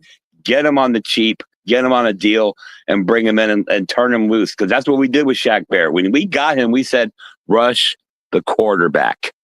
And that's what he did, and he set the franchise record. So there's a lot of moving parts here. I'll give Todd Bowles a lot of credit. Like I said, you've cut down on the penalties. You've kept the team relevant. What's that? Khalil Mack. He is set to be a free agent. But isn't he like 34? Yeah, he's up there in age. I mean, he's another one that's playing like a rocket up his ass, man. Fucking, But he's playing been like a doing rocket. great. He's playing for a contract. Yeah. Do you sign a guy like that for 3 years? I wouldn't sign him for 3 years. I would. I mean, yeah, I don't think you'll get him. Problem. I think what you do is you front load his contract so that the back years he's oh yeah, I got a 3-year contract. Yeah, but your third year doesn't fucking matter. Yeah, but the problem is with signing a guy like Khalil Mack is he's gonna want like $15 million, and I'm not sure what the Buccaneers front load the contract. That's what I'm saying. When it gets to that third year, and you're like, he's looking a bit long in the tooth, you have that option to cut because but I mean. For me, though, I don't feel comfortable in paying Khalil Mack that kind of money, even front loading the contract, just because if it doesn't work out, he took a huge chunk of whatever money we have. I'm not sure what I think it's maybe 20 million that will be under the cap, 22 million, something like that. And plus, I don't know how much the cap's going to go up. But I mean, again, I'm going to keep saying it. You have to find something that works. Like Parsons on that, he'll be on that 5th year, and it's still a low number. I don't know any other guy out there that has a low number. He's on the 5th year, but you're gonna have to show him the contract you're gonna give him, right? Well, that's why I say Jason Licht. This is a perfect scenario for the Bucs because how many times have we given out? This is the perfect prove it deal, you know. But again, you're taking a risk, and I will. He doesn't need to prove fucking anything to anybody else. He's already proven it. You turn around and go, oh, you got to prove it to us. I don't prove you shit. I've been the dude for a while. No, I don't know because that's getting traded before in your 5th. But he's not gonna get traded. They're not shopping him. You've got to give Dallas an offer they can't refuse. You've got to sit there, write it on the napkin and went, there you go. I would give Dallas right now. Fuck, that's so fucking good. We got to take that deal. And they go, Mikey, you're going there. It's not like they're going, Mikey, you're so shit, we need to get rid of you. No, I don't think they're going to do that. Exactly. So he's worth something. It's just you've got to offer them something. And I think this is where the dude is coming into this saying, you're probably not going to get him because you've got to offer more. Guys who are on the trading block, you can offer fuck all for because they're on the trading block. There's a reason they're there. Yeah, I get Guys who aren't on the trading block, you've got to go, I'll give you this, I'll give you this, I'll give you this, I'll give you this, I'll give you this. You need a masseuse? We'll get you a masseuse. We'll get you this. We'll get you anything you want. We'll do whatever it fucking takes. He ain't getting traded because he's trash. He's getting traded because you've given them an offer. They go, wow, they're giving us Rashad White. They're giving us two draft picks. And we could do some more fire. We could do with some more firepower. And I mean, I think at the end of the day, it's all going to come down to, again, you get a guy like Khalil Mack, you're going to have to pay. You're going to have to pay him that 1 year of service. As well. You can pay anyone. Well, that's what I'm saying. Like, at least with Khalil Mack, you don't have to give any capital. See, Micah Parsons is the type, if he gets traded in his 5th year, which I doubt it would happen, he's going to say, I want my negotiation and a new contract now. Well, that's something like if it was me, let's play GM right now. So that would be more than 15 million.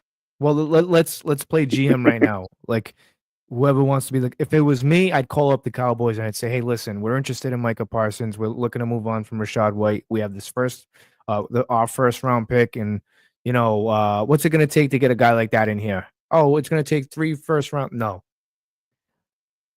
I would continuously pursue that. Hey, you guys ready to trade him? You guys want to trade him? You guys want to trade him? Like, this is what we're offering. I would at least offer a first, a third, and Rashad White. That's just me. And I'm not against it. I'm just saying that you get him on board, he might say, I won't sign for you. I'm not. I will do my 5th year and I'm getting the fuck out of Tampa because you can't hold him unless you tag him. Yeah, I mean, but at the end of the day, you're not really losing value because the contract's low. Rashad White's contract. Well, yeah, if you do that, you're losing value because you lost your first and third round pick. I'm talking about Rashad White.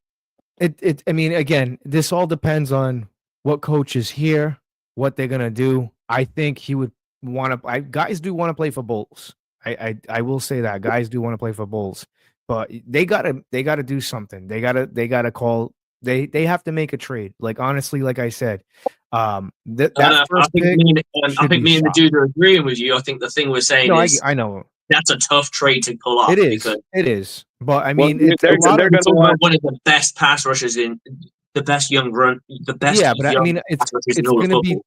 it's going to be tough to get any of those guys because pass rushers, for some reason, are very hard to get now. They're very hard to come by. There's not many good ones out there. You know what I'm saying? Like, it's very hard to get them, and people want to hold on to them. Like, again, I think your offense is great. I think it's fantastic. Does it need a couple a retool a little bit? Yeah, I mean, I would go out and go draft a wide receiver because Trey Palmer is not working out.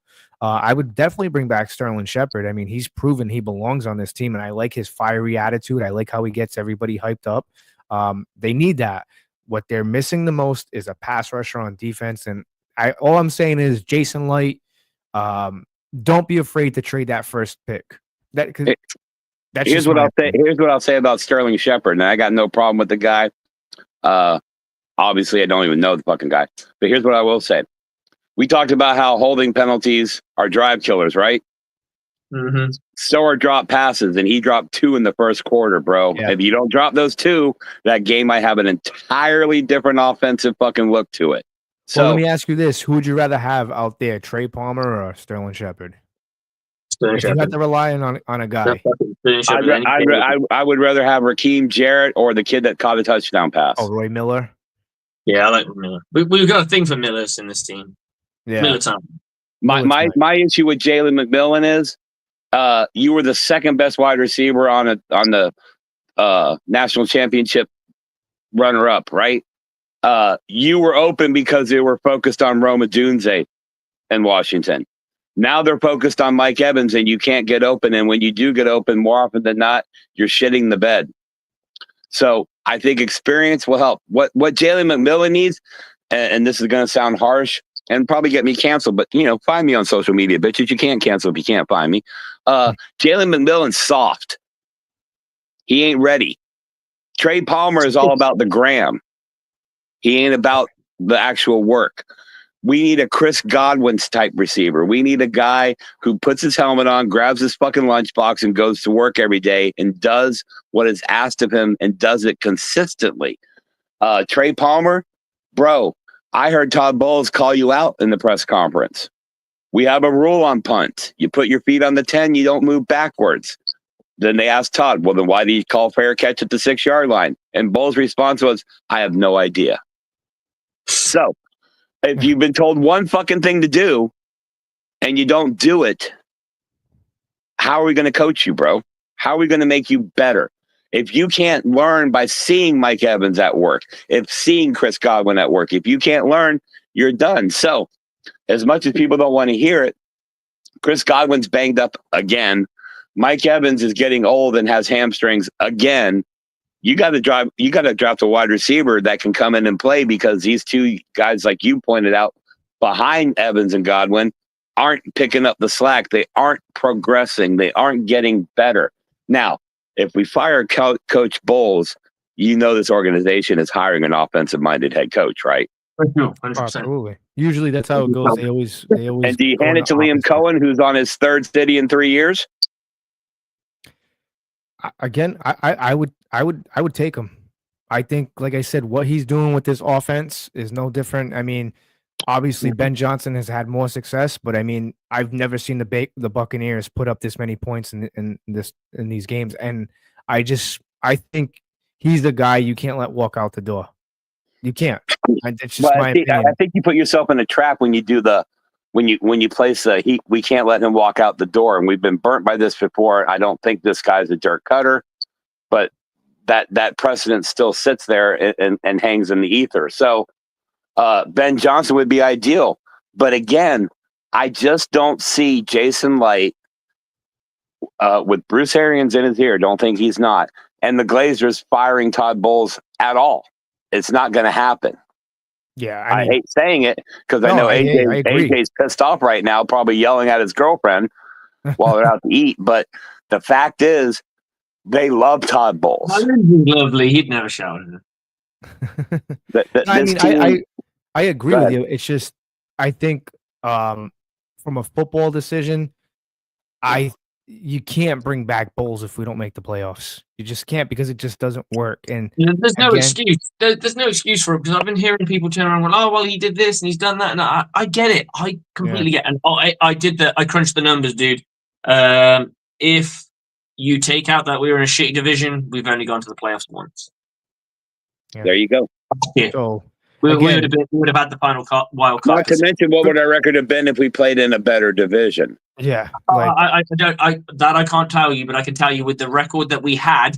If they went back into any other division, we would have probably been the runner-up. If they went back to the NFC Central and the NFC West and all that shit, we would be probably dead last. Not dead last, but we'd be third to the bottom. And listen, again, if you're gonna get rid of Bulls, I feel comfortable bringing in Liam Cohen as a full-time head coach because he's proving to us versus somebody else coming in and redoing a whole system for guys like Mike Evans, Baker Mayfield, and all that. Now you're restarting that whole process all over again. And now it's like, fuck that. I would just promote Liam Cohen like, here, put your staff together.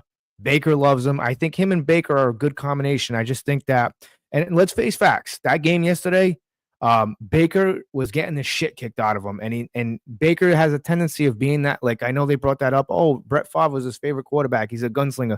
Baker kind of needs to relax from that and really make smarter decisions. He really does. Because I don't want to see anybody pushing down. I don't want to see him pushing the ball down the field. Like he did with McMillan when McMillan gave up the ball. I don't have a problem with him doing it. Just put a bit more zip on the fucking ball, because if you're going to underthrow that shit, guess what? The defender catches up. Because he had the separation. He pushed. He fucking OPI'd. He pushed off the guy. It's just in front of him, and then had to slow down to adjust to a fucking pass that was thrown at his fucking knees. Yeah. No wonder it was fucking ripped out of him. And yeah, he should have fucking hold on to the ball. But a valuable lesson learned. And again, I'm gonna keep saying this. Liam Cohen should be the head coach of this football team, because you can't, if you're gonna bring in a different guy, we're starting all over again.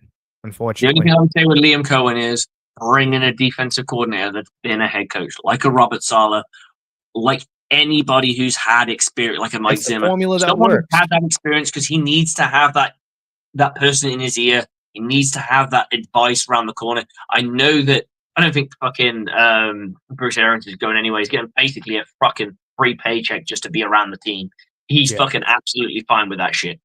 And at the end of the day, it's just business, man. Like, I mean, it's only going to keep going downhill. Coach Bowles said it best, right? And I'm going to say this. I'm going to stick to my fucking guns on this. And I'm sorry to cut you off, bro. But I'm going to say this because it's been fucking kicking me off. What did he expect of this team? What, Todd Bowles? Todd Bowles said in his press conference, we expect Super Bowls. Well, right now, we're so fucking far behind the curve. We're looking at you going, well, this is your expectation. Why have you not achieved it? And you need to give us a good, coherent reason of why, not excuses. I want to hear why. What are we doing wrong that is stopping us from being a Super Bowl winning team? Yeah, I mean, I don't. Yeah, and I don't want to hear about injuries, because the Detroit Lions, half of their fucking defense is gone. Everybody's banged up. You know, the Lions. It's not safety play that's fucking us up. It's not safety play. I would. If someone said to me, "What are the Buccaneers missing?" I completely agree with you. Elite pass rusher and a linebacker. Yeah, and that's two of the most important parts about defense, in my opinion. Somebody to cover the middle of the field, and somebody to generate pressure. And I'll tell you what, when you have a guy that can fucking disrupt the backfield, like a Myles Garrett, a Parsons, or whoever. Myles Garrett, you see this one? I'll just pop this up because I think you like that. Myles Garrett said he does not want to be a part of a rebuild with the Browns and wants to see what's up there. I would be more than happy to have a guy like that. Yeah, he's that little bit older, but he's also a bit of a veteran, which means you know what you're getting out of a guy. You've got consistency through and through. He could. I think what you're saying about having a guy who's been there and done it is that might rub off on the other pass rushers that are on your team, right? Yeah, but just imagine him lined up with Vita Vea and Kalijah Cansey. Vita Vea is the one that plugs up the line. Wow, this is how we do the job. Yeah, I was honestly surprised. I mean, I know why it didn't happen. It's a shame it didn't happen, but the Miami Dolphins decided against it, and that's their prerogative. Completely get it. that I would have loved to have seen Shaq Barrett come back, not I would have. because of what he brings to the table as a player, but what he brings to the table as a mentor. Because guess who his mentor was? Yeah, It was Diaby. Mm-hmm. He now gets to mentor that guy and go, look, dude, I was in your position. JTS, I was in your position. I was a drafted dude. I was a nobody. And then I became somebody because I kept on doing this. I kept on doing that. I kept on doing this. I kept on doing that. I've always said this. If JTS could figure out fucking footwork and how to use spin moves and how to change his body direction, he would have been a Dwight Freeney. He would have been almost like a Dwight Freeney almost. But he said it best a million times. He's a one-trick pony. He's full speed in one direction, and that's all he can do. Yep. If that kid could put a foot in the ground and change direction sharply, he would kill people because he put them on fucking roller skates. Yeah, it's sick. It's sick because the potential that I seen there, this is a guy that should be averaging 12 sacks a year. He should be in that fucking top 15, top 10 of edge rushers. And unfortunate, it sounds insane when you say it because he's not even close to it. It's because you see the potential. Like, this guy's got so much speed. Like, offensive linemen are gonna overcommit. Someone's gonna fucking overcommit. And if he can learn to read body language, that a guy he's broken their leverage, as in the case that they've over pursued, right? They've over pursued outside so he can cut back inside. He will fucking win all the fucking time. He should have already, with all the games that I've watched, and believe me, I've paid close attention, and I predicted him. I said, hey, this is a contract year for him. I predict him to really step it up. I really paid attention because when I go out and make predictions, man, I really pay attention to the guys. I don't say it just to say it. And when I'm watching him, I'm like, wow, this guy should have about, right now, Slick, he should have about 10 sacks on the year. Just couldn't wrap up. I've counted, and I'm going to continue. Some people did it right, so he just can't finish. Can't wrap it up. All gas, no brakes. It's unfortunate. It's unfortunate because it is getting late. It's unfortunate that we lost to the Cowboys. It's a terrible, terrible thing. I mean, that game. Again, I got kicked in the dick when I seen Rashad Roy fumble that football. Why Bucky Irvin wasn't in there?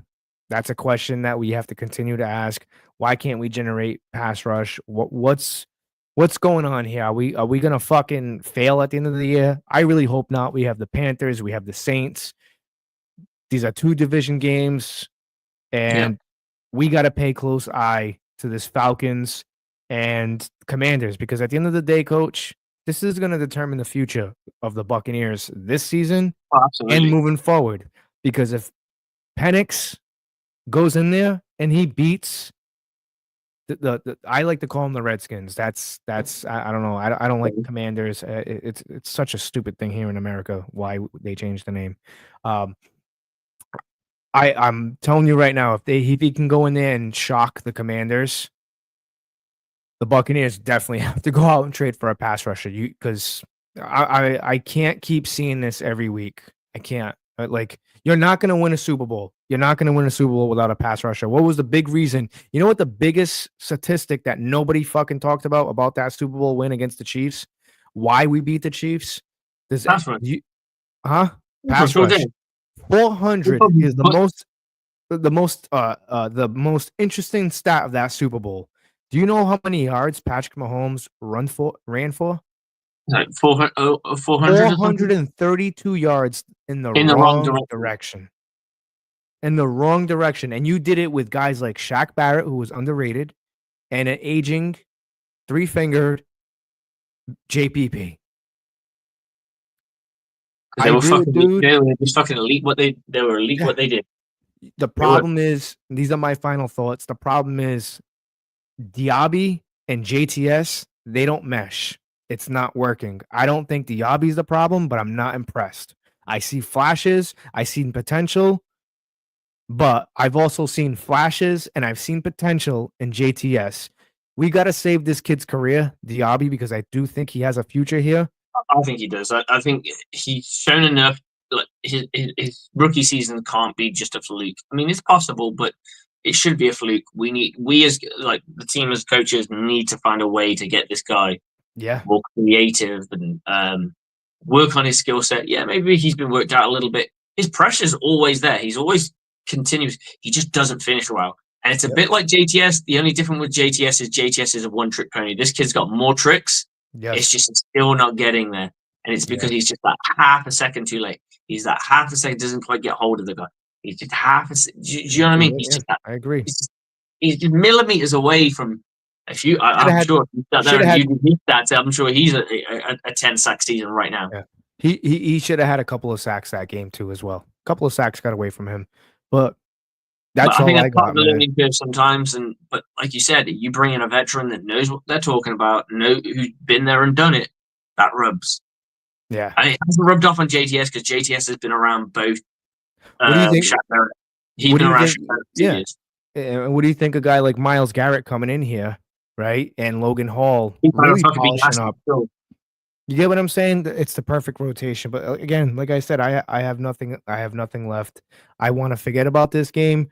Moving on to Carolina, as Bill Belichick likes to say. I hated Bill Belichick because of the Patriots, but I'm gonna tell you what. When he left and seeing his personality, and now I fully understand why he is the way he is, and I'm excited to see him at the University of North Carolina. I don't know. I think that's going to be interesting. But again, with the Bucs, my message is, hate to say it, but it's the old Patriot way. Just do your job, defense. Just do your job. Nothing fancy. Just do your job. On to Carolina.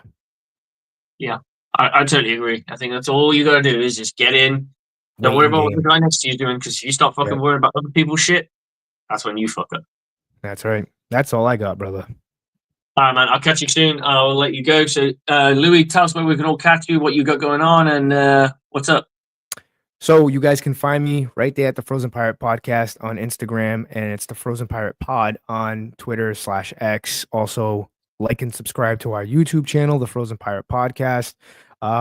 Due to the holiday, I hope everybody out there, I hope everybody's ready for Santa Claus and all that. If you guys see him, let Santa Claus know he owes me some money. Don't know where that's at. But sorry, kids, earmuffs. But no, catch me. Like I said, we're gonna be doing around the NFL, not this week, but the following week. So it's kind of like an edgy barbershop / bar vibe to it with my co-host Jamie and Dino. And we basically talk about our team. So not this week, but next week, usually around 7:30, between 7:30, 8 o'clock, we have a start time. But yeah, that's all I got. And you can also catch me here on Bucs Report. And I promise you, we have some good stuff lined up for you. Peace. Yes, we do. Thank you for your time, man. I appreciate you. I always have a show with you, and I'll have to come on around the NFL with you at some point. We have the parental advisory sticker like the CDs used to do back in the day. Right. We add that right to the thumbnail because some people are like, you guys are kind of, well, there you go. Here's a parental advisory sticker just to know. So I love it. Well, I can fuck with the best of them, so no worries. And we do some drinking too, and it gets a little unfiltered. Hey, I like to drink. I like to drink. Oh shit! All right, I'm gonna get you on. I'm gonna get me on.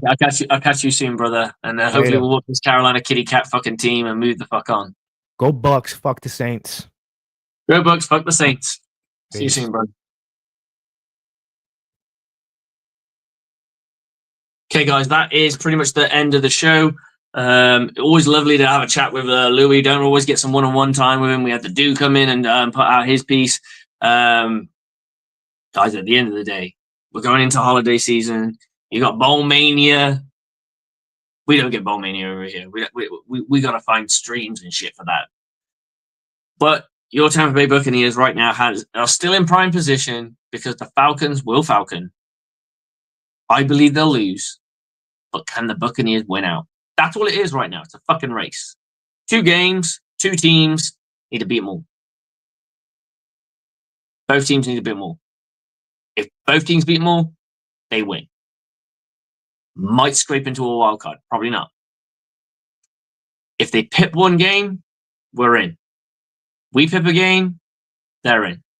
They pip 2 games, we're in. We pip 2 games, they're in. It is that fucking simple. Bucs fans, whether how you feel about Coach Bowles or anything, the only thing that should matter right now is this season. This fucking season right here. What can the Buccaneers do? I'd love to see someone like Liam Cohen take the hands if Coach Bowles can't finish. If he can't get the job done, then we need to find someone else. And the parallels to him and Coach Dungy, even Coach Dungy mentioned the parallels between him and them two. And I'm there going, you got fired as the Tampa Bay Buccaneers coach by an offensive-minded head coach. Why are you saying how fucking like you are? You're just adding fuel to the fire of him getting fired. No, look, I love Coach Bowles. Would love to learn that system. Would love to be a part of all that. And as always, I've thrown my hat in the ring to be an intern at the Tampa Bay Buccaneers, and we'll see how that goes. Last year, I got down to the last 25, so that was awesome. Hopefully this year I can scrape in and spend a week in One Buck Place as a coach for your Tampa Bay Buccaneers as an interim. That'd be fucking cool. But till that, I've got my team's season starts up in, I think it's the second week in January, so I can't wait to get stuck into the Sandwell Steelers. Prep for this Division 1 season and start fucking taking some scalps because this team is ready to fucking kill right now. We're fresh off our national championship defeat, and we want to prove everyone that we are the fucking dogs. The fucking dogs. We're gonna fucking show them all. That's what we want to do. We got a great fucking head coach, nasty as fuck, army type of dude. Love him to pieces. My mentor, mentor to me, and taught me a lot about the game and defensive football as a whole. Completely changed my mind in a lot of things. So. Love Coach Ben Malbon. That's my guy. My ride or die. He may be a Raiders fan, but we still fucking love him. And you know he means business because when that guy says, hold my teeth, he's going to go fight. That's how badass he is. But on that note, guys, go and enjoy your holidays. I know I fucking will because I've just come off a fucking crazy-ass 70-something hour week. I get to eat lobster and shrimp all fucking week. And then I got my turkey dinner on Wednesday. We have turkey for Christmas. And I'm just going to indulge. I got eggnog. I got rum. I got whiskey. I can't wait to just immerse myself in this just the food. Like tomorrow's the start of my family tradition. And the family tradition is we go and see the Christmas lights. So I don't know if this is a thing in America, but poor people in England love Christmas lights. Like they don't have a light bill to fucking pay. But they put it all up and the whole house is illuminated. It looks awesome. I won't pay it because I don't want my light bill to be so fucking high. It's just me. So we take the kids to see all these crazy lights because they come up with some really cool decorative stuff. Like really cool stuff. We go and take that. Kids will come home. They'll get in the PJs, have their bath. We have a chippy tea, which is fish and chips. It's a shortened term for fish and chips. Chippy tea. We'll sit and watch Muppets Christmas Carol, which is my wife's favorite Christmas film of all time. And then once the kids go to bed, me and my wife will get boozy. Other things hopefully will happen. But we will watch the English Christmas film of all time for the adults as Love Actually with an all-star cast of a shit ton of fucking people, including Alan Rickman, who played Snape. Awesome film. If you haven't seen it, go do it. It's very British. But other than that, that's why I said Santa Claus owes me money. My life was a little expensive. I love it. Hey guys, just enjoy. The festivities are coming. Bowl week's happening. The NBA still being played, but I'm still watching my Magic. And the Buccaneers will be ready to go. And they better fucking whoop those fucking kitty cats because I don't want to lose to Dave Canales. Fuck that shit. But without further ado, Bucs on me, Bucs on free. 1, 2, 3. Go Bucs!